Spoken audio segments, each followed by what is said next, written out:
Hey guys, it's Justin and Nisha. We're so excited to be here and talk to you guys about how to manage the first 72 hours with your students and how to whoa them. So you just got your student, what do? So the first thing you're gonna do is text them within the hour. You're gonna send them a really strong intro text message, provide value to them in the first interaction. You're gonna establish communication boundaries and expectations, set up a phone call, and then ultimately just get to know your students. So Justin, let's dive into it. Boom. So the first thing you want to do is text them within the hour / as soon as you can. We understand sometimes you guys are in class or at work or things like that. I don't need you to run out of your meeting and hop on a text, but as soon as you can. And the reason for that is these students are so excited to get to talk to you. They heard EJ's presentation, little bald man hyped them up with the skydiving story and the eagle flying by his head. They're super excited. They've talked to our parenting team where we connect them to the best agent for them.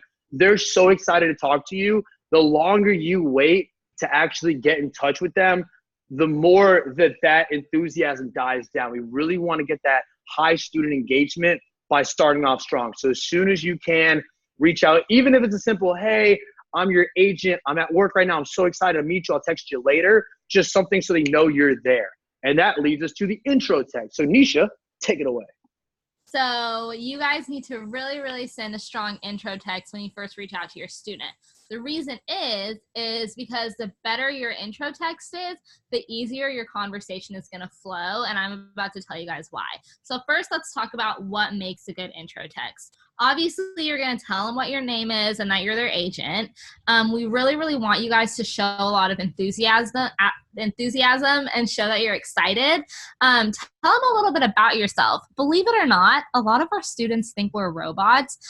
I have had multiple people, Justin, maybe you've dealt with this too, but people have literally asked me, are you a robot?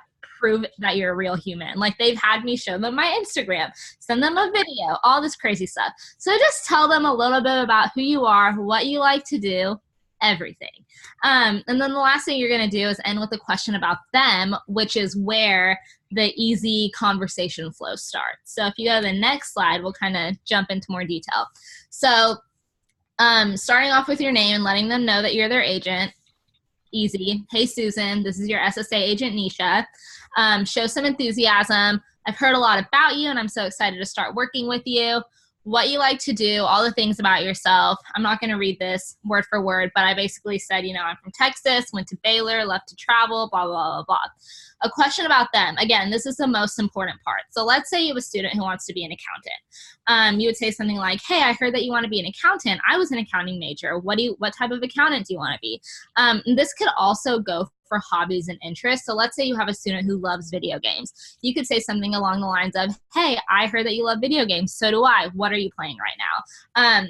And as soon as you end in a question, they, number one, feel inclined to respond because you did ask them something, but it just keeps that conversation flow a lot easier. Because if you just tell your student, hi, my name's Nisha, I'm so excited to start working with you, text me when you see this, they're going to respond saying something like, hey, nice to meet you too. And it's going to be on you to keep that conversation interesting. So if you just start off with a question, it's a lot less awkward, a lot more fun, and just really easy. So awesome.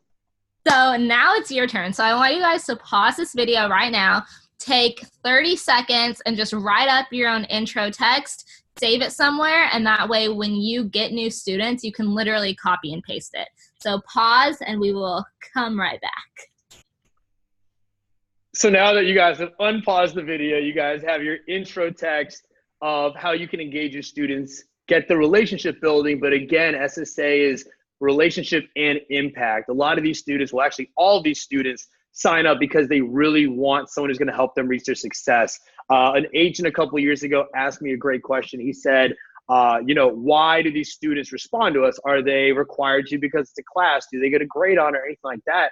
It's a completely voluntary program. They're signing up because they believe in the power you guys have for them, that you can really move the needle, help them reach their success. So in the very beginning, offer them something. Show that you're someone who really will change their life. So if they want to be a doctor, maybe saying, hey, I've got a friend in med school, I'd love to get you guys connected. If they're military, saying, hey, my neighbor, is ex-Marines, I could talk to him and find strategies and resources for the ASVAB. It doesn't have to be this extravagant, over-the-top resource or opportunity of full ride scholarship. It definitely can be, but even just something small so they know, oh my goodness, like Nisha is someone who's actually going to be there for me and move the needle and change my life. So make sure that as you build a relationship, you're also showing that impact from an early part. So another thing that's really important to do is establishing communication boundaries and expectations with your students. So communication boundaries basically means, how do they even like to communicate? Do they like to text? Do they like phone calls? Do they want to do both? It's really up to you and the student. We do encourage monthly phone calls just because it's a lot easier to get work done and get to know your students and what their goals are. But if you are wanting to set up phone calls with your students, don't just say, hey, I think we should set up a call. You should really explain why phone calls are important so that students know what they're getting themselves into. Let them know that it will be a lot easier to establish goals and get work done and talk about, what they want out of their future versus texting back and forth about it, because the reality is people get busy and sometimes we forget to respond, and that's okay. But if it's a serious conversation like talking about careers or like talking about goals, that's something we can't just not respond to, which is why phone calls are really important. So just whenever you're suggesting those to your students, make sure you make them sound valuable. Absolutely. And with that as well, one of the biggest challenges we see when we go to schools or we're at camp or whatever, we're sending feedback, we hear students always say, oh, this is more time demanding. This is busier than I thought it would be. But the truth of this is, I hope all you guys understand, is that we want to spend some time working with them, 30 minutes, an hour a month. And on the back end, we're going to hustle to multiply the effort to really get them where they're going. And so when you set these expectations with your student, let them know, hey, I only want a 30-minute phone call once a month. Hey, I'm going to check in once a week just to see how your day's going, how your relationship is. Have you followed up with that objective we were working on? And letting them know, I don't expect us to be on a 5-hour phone call every month. You just want to check in, be there for them.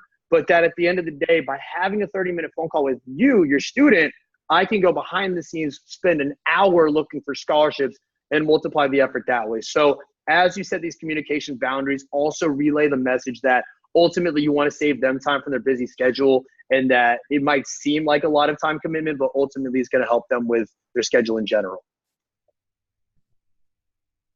So the last couple steps are to set up a phone call with your student, of course, if they feel comfortable doing that, and then getting to know them. So on this first phone call, or on this first text message conversation, the biggest goal is for you to just get to know them, get to know their goals, get to know their dreams, hobbies, interests, all of that, because you can use that information to help them be successful in whatever way they want to be successful. And plus, if this first conversation goes well and you guys, start off with a really strong relationship, that ultimately is going to make your job a lot easier as an agent. And when they see that you're providing value and that you really are there for them, instead of you having to text them every single week, they're going to text you every single week, and they're going to be like, hey, Justin, I need this and this and this and this from you. And that's going to make your job 10 times easier. Trust me.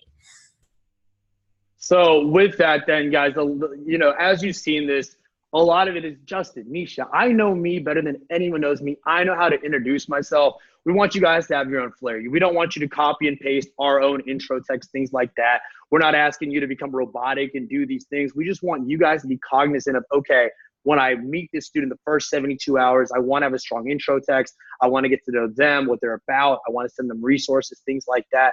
Like Nisha just mentioned, the more you crush this, the better you build that relationship. The job becomes on autopilot. Like Nisha mentioned, they're going to text you first. It's going to be a great experience for everybody. So take time to rewatch this. There's going to be more training videos to come, but hopefully this sets you guys up for working with your first group of students. We're excited for you. We're excited that you're able to change these students' lives. And with that, we really want you to whoa your student. We'll talk to you guys later. Y'all have a great rest of your day. See ya.